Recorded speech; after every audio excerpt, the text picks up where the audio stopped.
बच्चों, आज हम कक्षा 11 व्यवसाय अध्ययन के अध्याय 11 अंतर्राष्ट्रीय व्यापार के अंतर्गत आयात प्रक्रिया के बारे में पढ़ेंगे।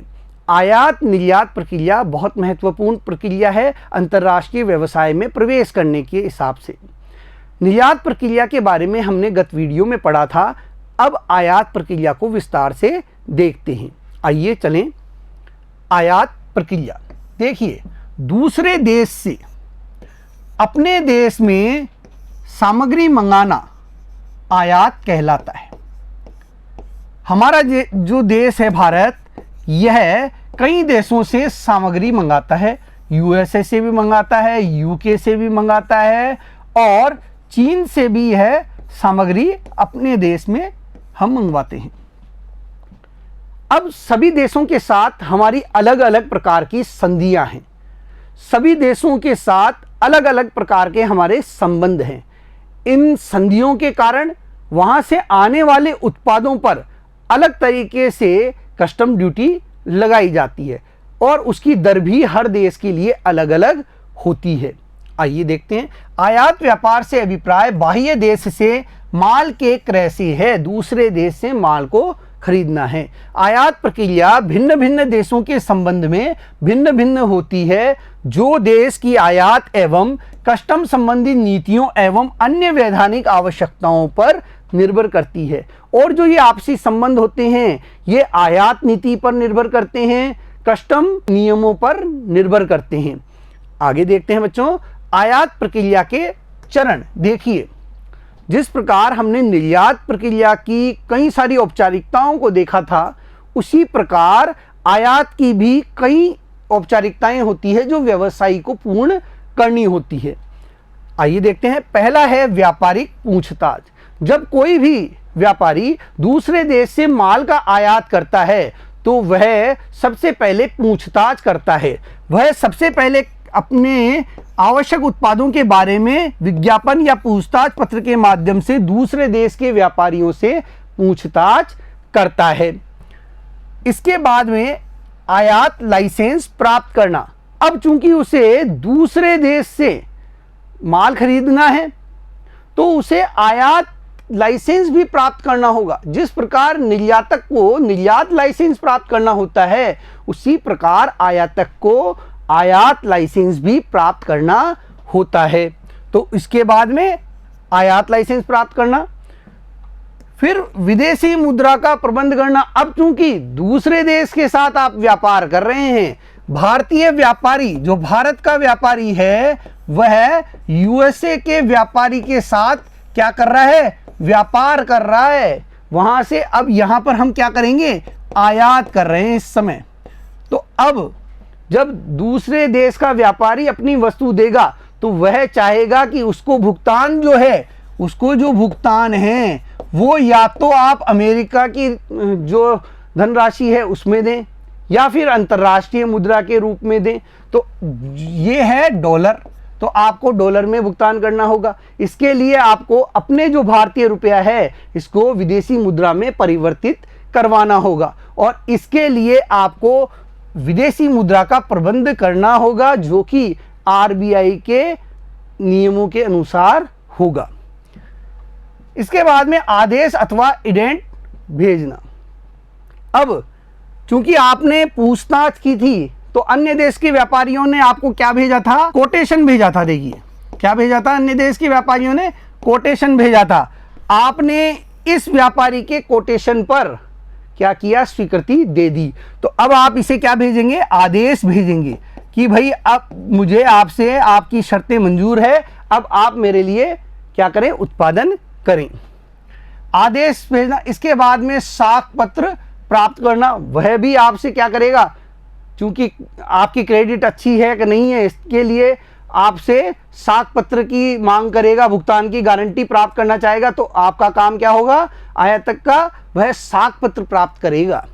इसके बाद में वित्त की व्यवस्था करना। देखिए आयातक को भी कई प्रकार के भाड़े चुकाने होते हैं, कई प्रकार के सीमा शुल्क प्रदान करने होते हैं, तो यह भी वित्त की व्यवस्था करेगा। जहाज से माल भेज दिए जाने की सूचना की प्राप्ति। अब निर्यातक द्वारा इसे क्या प्राप्त होगी? जहाज से माल भेज दिए जाने की सूचना प्राप्त होगी। इसके बाद में आयात प्रलेखों को छुड़ाना। अब यह आयात प्रलेखों को छुड़ाएगा बैंक के द्वारा। यह बैंक में जाएगा, वहां भुगतान करेगा, भुगतान की गारंटी देगा कि 3 महीने या 6 महीने में भुगतान कर देगा, या तुरंत भुगतान भी कर सकता है। तो इसके बाद में वह जो भी संबंधित प्रलेख हैं उनको छुड़ाएगा, क्योंकि ये प्रलेख होने पर ही इसका सामान इसे प्राप्त होगा। माल का आगमन, जिस पोर्ट पर या जिस हवाई अड्डे पर माल आएगा वहां से इनके पास क्या है? सूचना प्राप्त होगी कि माल आ चुका है। इसके बाद का क्रम है सीमा शुल्क निकासी एवं माल को छुड़ाना। जो भी सीमा शुल्क लगेगा उसका भुगतान करके अपने माल को छुड़ाएगा। तो इस प्रकार की प्रक्रिया इसको अपनानी होती है। आयातक को ये सारी प्रक्रियाएं पूर्ण करनी होती है माल को प्राप्त करने के लिए। आगे देखते हैं, इन्हें विस्तार से हम अब देख लेते हैं बच्चों। आयात प्रक्रिया के प्रमुख चरण। पहला चरण होता है व्यापारिक पूछताछ। देखिए, पिछले वीडियो में हमने ये देखा था, जो क्रेता होता है वह क्या करता है? विज्ञापन या पूछताछ पत्र के माध्यम से निर्यातकों को पूछता है कि भाई आपके उत्पाद के बारे में बताइए। तो यहाँ जो ये क्रेता है, यह जो क्रेता था खरीदने वाला, ये कौन है? आयातक है। यह कौन है? यह आयातक है। और यह जो विज्ञापन के माध्यम से अलग अलग कंपनियों से पूछताछ करता है, अलग अलग कंपनियों से ये क्या करता है? पूछताछ करता है कि भाई मुझे ये उत्पाद चाहिए। अब आप इस उत्पाद का उत्पादन करते हैं तो मुझे कितने में देंगे? आपकी वस्तु की गुणवत्ता क्या है? इसके बारे में बताइए। तो ये जो हैं ये क्या करेंगे? इस क्रेता को, इस आयातक को अपनी कोटेशन भेजते हैं। ये सभी अपनी कोटेशन किसे भेजेंगे? इस आयातक को भेजेंगे जो कि मंगवा रहा है। अब आयातक क्या करेगा? मान लीजिए इसकी कोटेशन पसंद आई, इसकी वस्तु की गुणवत्ता पसंद आई, उसका मूल्य भी इसे अच्छा लगा, तो यह इसे क्या दे देगा?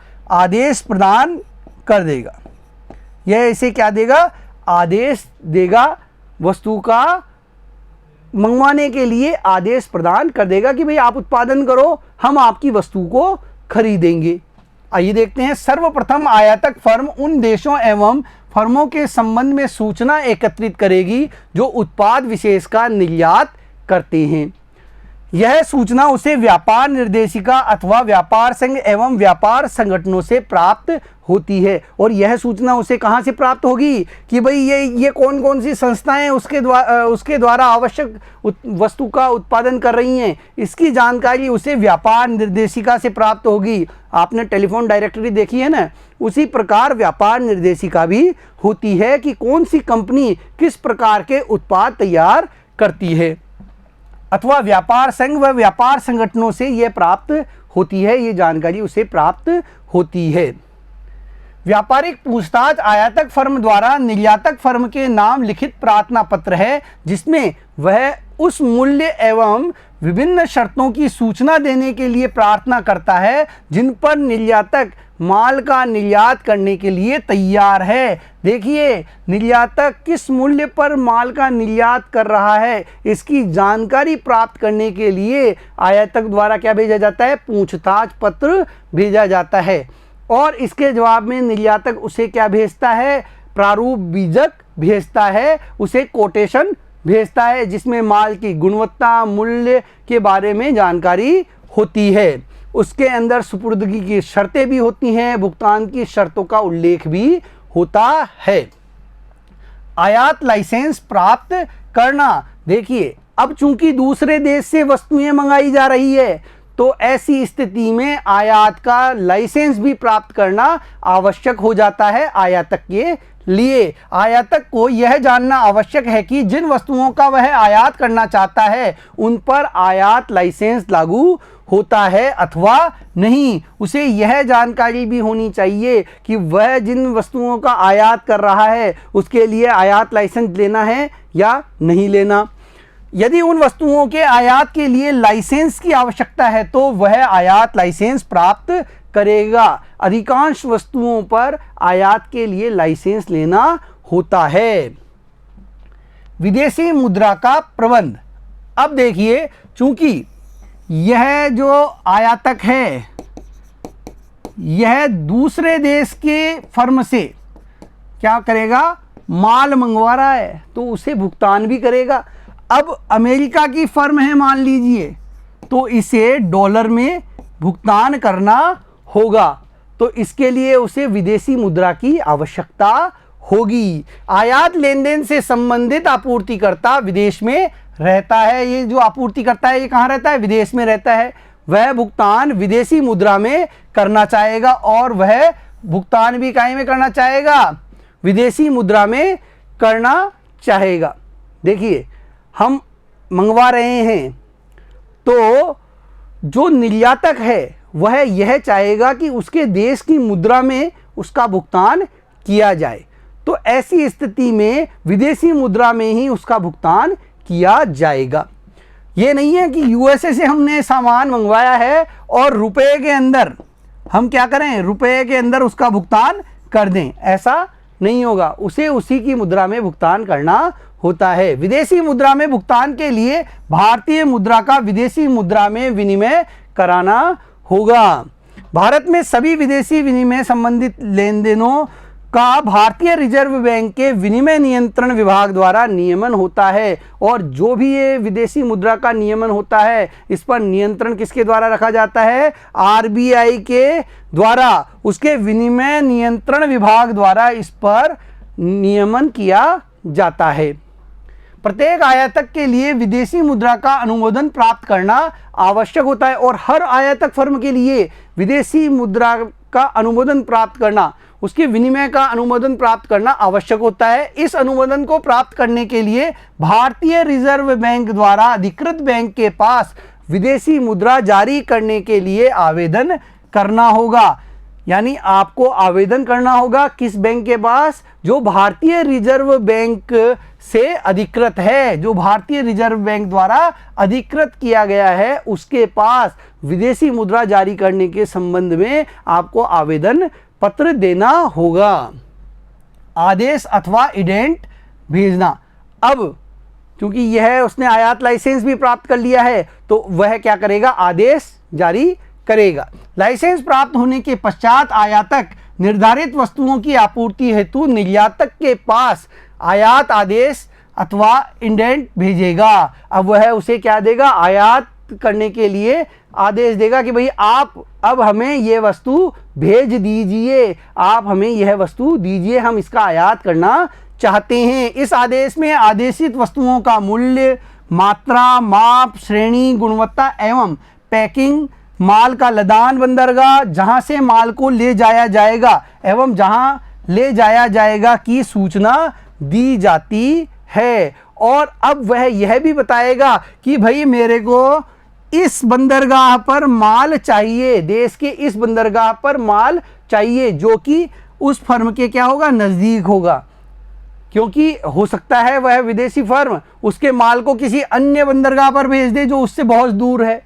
तो ऐसी स्थिति में परेशानी न हो इसके लिए वह पहले ही सूचना दे देता है कि मुझे माल इस बंदरगाह पर चाहिए और माल के अंदर इतनी मात्रा होनी चाहिए, साथ ही साथ इसकी माप ये होनी चाहिए और इसकी पैकिंग इस प्रकार से होनी चाहिए। इस सब के बारे में वह जानकारी पहले ही दे देता है अपने आदेश द्वारा। साख पत्र प्राप्त करना। आयातक एवं विदेशी आपूर्तिकर्ता के बीच भुगतान की शर्तों में साख पत्र तय किया गया है तो आयातक को अपने बैंक से साख पत्र प्राप्त करना होगा, जिसे वह आगे आपूर्तिकर्ता को भेज देगा। देखिए, उनके भुगतान की शर्तों में यदि साख पत्र का उल्लेख है तो आयातक अपने बैंक से साखपत्र प्राप्त करेगा, यानी भुगतान करने की गारंटी प्रदान करने वाला पत्र प्राप्त करेगा और उसे किसे भेज देगा? आपूर्तिकर्ता यानी उस दूसरे देश की फर्म को भेज देगा। साखपत्र आयातक के बैंक द्वारा जारी की जाने वाली गारंटी है। यह आयातक के बैंक द्वारा भुगतान करने की गारंटी होती है कि हम भुगतान कर देंगे यदि इस आयातक फर्म ने भुगतान नहीं किया तो, जिसमें वह निर्यातक के बैंक को निश्चित राशि तक के निर्यात बिल के भुगतान की गारंटी देता है। इसमें वह निर्यातक के बैंक को निर्धारित राशि तक के भुगतान की गारंटी देता है। साखपत्र अंतर्राष्ट्रीय सौदों के निपटान के लिए भुगतान का सबसे उपयुक्त एवं सुरक्षित साधन है। देखिए, चूंकि इसके अंदर बैंक सम्मिलित होते हैं, दोनों जो फर्में हैं उनके बैंक सम्मिलित हैं, तो यह भुगतान का सुरक्षित और सही माध्यम होता है अंतर्राष्ट्रीय लेन देन के लिए। वित्त की व्यवस्था करना आयातक कोषों के लिए अग्रिम व्यवस्था करता है, जिससे माल के बंदरगाह पर पहुंचने पर निर्यातक को भुगतान कर सके। अब चूंकि उसे अपना माल प्राप्त करना होगा तो ऐसी स्थिति में उसे भुगतान करना होगा। इसके लिए उसे क्या है, कोष की व्यवस्था करनी होती है ताकि माल के पहुंचते ही वह भुगतान करके अपना माल छुड़वा ले। जहाज से माल भेज दिए जाने की सूचना की प्राप्ति। अब जो निर्यातक होता है, जैसे ही वहां जहाज में माल लदान करेगा तो उसे मेट्स रसीद प्राप्त हो जाती है और वह सभी प्रलेखों के साथ उसकी सूचना किसे भेज देता है? अपने बैंक को देता है और एक सूचना उसकी आयातक को भी प्रदान करता है। अब आयातक के पास ये सूचना आ गई है कि इस जहाज में उसका इतना माल भेजा जा रहा है। जहाज में माल के लदान कर देने के पश्चात विदेशी आपूर्तिकर्ता आयातक को माल भेजने की सूचना भेजता है कि भाई हमने आपका माल भेज दिया है, अब आप इतनी तारीख को वहां से माल प्राप्त कर लेवें। माल प्रेषण सूचना पत्र में बीजक संख्या, जहाजी बिल्टी, वायुमार्ग बिल नंबर एवं तिथि, जहाज का नाम एवं तिथि, निर्यात बंदरगाह, माल का विवरण एवं मात्रा तथा जहाज के प्रस्थान की तिथि होती है। देखिए, जहाज के आने की सारी जानकारी उसमें होती है। कौन सा जहाज है, उसका नाम, नंबर, किस तिथि को वह आया है, माल कौन सा है, माल का प्रकार क्या है, इसके संबंध में होता है। जहाजी बिल्टी, अगर जहाज से आ रहा है तो जहाजी बिल्टी, और वायुमार्ग बिल, यदि वायुमार्ग से आ रहा है तो उसका नंबर और कितनी तारीख है वह भी उस पर दर्ज होती है। साथ ही साथ किस बंदरगाह से भेजा जा रहा है इसका उल्लेख भी उसमें होता है। आगे देखते हैं बच्चों, आयात प्रलेखों को छुड़ाना। देखिए, अब महत्वपूर्ण कार्य हो जाता है आयातक के लिए आयात प्रलेखों को छुड़ाना।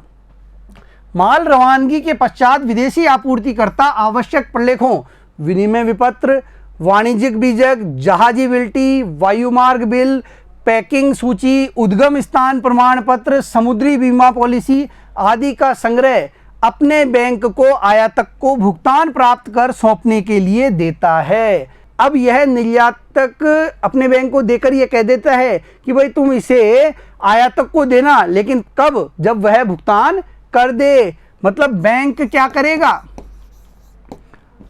आयातक को ये प्रलेख तभी देगा जब वह क्या कर देगा? भुगतान कर देगा। किसके लिए? निर्यातक के लिए भुगतान कर देगा, तभी वह इसे क्या दे देगा? समस्त प्रलेख दे देगा। बिना इन प्रलेखों के वह अपना सामान नहीं छुड़ा सकता। माल का आगमन, वाहन का अभिरक्षक, गोदी अथवा हवाई अड्डे पर तैनात देखरेख अधिकारी को माल के आयातक देश में पहुंच जाने की सूचना देता है। वह उन्हें एक विलेख सौंपता है। अब क्या करेगा? आयातक देश में पहुंच जाने की सूचना कौन दे रहा है? वाहन का अभिरक्षक दे रहा है। किसे दे रहा है? जो वहां पर पोर्ट पर जो व्यक्ति तैनात है, हवाई अड्डे पर जो अधिकारी तैनात होता है, उसे सूचना देता है कि भाई उस कंपनी का माल यहां पर पहुंच चुका है। यह वह प्रलेख है जिसमें आयातित माल का विस्तृत विवरण दिया होता है और जो प्रलेख सौंपता है उसमें अंदर आयातित माल का पूरा ब्यौरा दर्ज होता है। आयातित माल की सामान्य सूची कहते हैं, यह आयातित माल की सामान्य सूची कहलाती है, जिसके अंदर आयातित माल की मात्रा, प्रकार, गुणवत्ता, साथ ही साथ उसका कितना मूल्य है, कितने पैकेट है, इसके बारे में सारी जानकारी होती है। सीमा शुल्क निकासी एवं माल को छुड़ाना, अब यह महत्वपूर्ण कार्य हो जाता है आयातक के लिए। भारत में आयातित माल को सीमा शुल्क निकासी से गुजरना होता है, कस्टम की जांच से गुजरना होता है, क्योंकि माल कहाँ से आ रहा है, दूसरे देश से आ रहा है, किसी अन्य माल की आड़ में कोई गलत माल नहीं आ जाए, इसके लिए माल की कस्टम द्वारा की जाती है, जांच की जाती है। इसके लिए कई औपचारिकताओं को पूरा करना होता है। आयातक निकासी एवं लदाने वाले एजेंट की नियुक्ति करते हैं। अब आयातक क्या है, इन सभी औपचारिकताओं को पूरा करने के लिए, लदान कराने वाले, निकासी कराने के लिए एजेंट की नियुक्ति कर देता है कि भाई एजेंट सारी औपचारिकताओं को अब देखेगा। सर्वप्रथम आयातक सुपुर्दगी आदेश पत्र प्राप्त करेगा, जिसे सुपुर्दगी के लिए बेचान भी कहते हैं। यह बेचान संबंधित जहाजी कंपनी के द्वारा दिया जाता है, यह संबंधित जहाजी कंपनी द्वारा दिया जाता है, जिसे कौन प्राप्त करेगा, आयातक प्राप्त कर लेगा। आयातक को माल के अपने अधिकार में लेने से पहले भाड़ा चुकाना होगा, और माल लेने से पहले उसे क्या चुकाना होगा, भाड़ा, किराया देना होगा। जो भी शुल्क है वह उसे जमा कराना होता है। आयातक को गोदी व्यय, डाक व्यय का भी भुगतान करना होगा, जिसके बदले उसे बंदरगाह न्यास शुल्क की रसीद मिलेगी। अब देखिए, चूंकि पोर्ट पर सामान आया है, बंदरगाह पर सामान आया जहाज के द्वारा, तो उसे उस पोर्ट का व्यय बिल भी देना होगा, उसका डाक व्यय भी देना होगा, गोदी व्यय जिसे कहते हैं, और इसके बदले उसे बंदरगाह न्यास शुल्क की रसीद प्राप्त होती है। डाक व्यय को भुगतान कर देने पर आवेदन की एक प्रति, जो प्राप्ति की रसीद होती है, आयातक को लौटा दी जाती है। इस रसीद को बंदरगाह न्यास शुल्क रसीद कहते हैं। अब जो ये बंदरगाह न्यास शुल्क रसीद क्या होती है, आवेदन की एक प्रति होती है। जिन प्रतियों को आवेदक द्वारा दिया जाता है, उनमें से एक प्रति को सत्यापित करके उसे दे दिया जाता है, यह बंदरगाह न्यास शुल्क रसीद कहलाती है। आयातक इसके पश्चात आयात शुल्क निर्धारण हेतु प्रवेश बिल ऑफ एंट्री फॉर्म भरेगा। आयातक मूल्यांकनकर्ता के द्वारा तैयार विलेख को प्राप्त करेगा, और यदि सीमा शुल्क देना है तो उसका भुगतान करेगा। देखिए, यदि उसके द्वारा मंगाए गए माल पर सीमा शुल्क दिया जाना है, यदि कस्टम ड्यूटी फ्री है, तब तो किसी भी प्रकार का सीमा शुल्क नहीं देना है, लेकिन यदि उस पर सीमा शुल्क देना है तो उसे देना पड़ेगा, वह उस शुल्क का भुगतान करेगा। आयातक अथवा उसका प्रतिनिधि इस प्रवेश बिल को बंदरगाह अधिकारियों के समक्ष प्रस्तुत करेगा। अब इस प्रवेश बिल को बंदरगाह अधिकारियों के समक्ष प्रस्तुत करना होगा, तभी वो उसका सामान छोड़ेंगे। आवश्यक शुल्क ले लेने के पश्चात वह अधिकारी माल की सुपुर्दगी के आदेश प्रदान करेगा। इस प्रकार निम्न प्रक्रिया को अपनाकर आयात किया जाता है। देखिए, ये प्रक्रियाएं अपना लेने के पश्चात एक आयातक अपनी वस्तु को प्राप्त कर लेता है। ये सारी औपचारिकताएं पूरी करने के लिए उसे काफ़ी समय व धन खर्च करना होता है, तो वह अपना समय बचाने के लिए एजेंटों की नियुक्ति कर देता है, मध्यस्थ नियुक्त कर देता है, जो उसकी ओर से ये सारी औपचारिकताएं पूरे करने का कार्य करते हैं। बच्चों, आज के लिए इतना ही। अगले वीडियो में फिर मिलेंगे। धन्यवाद।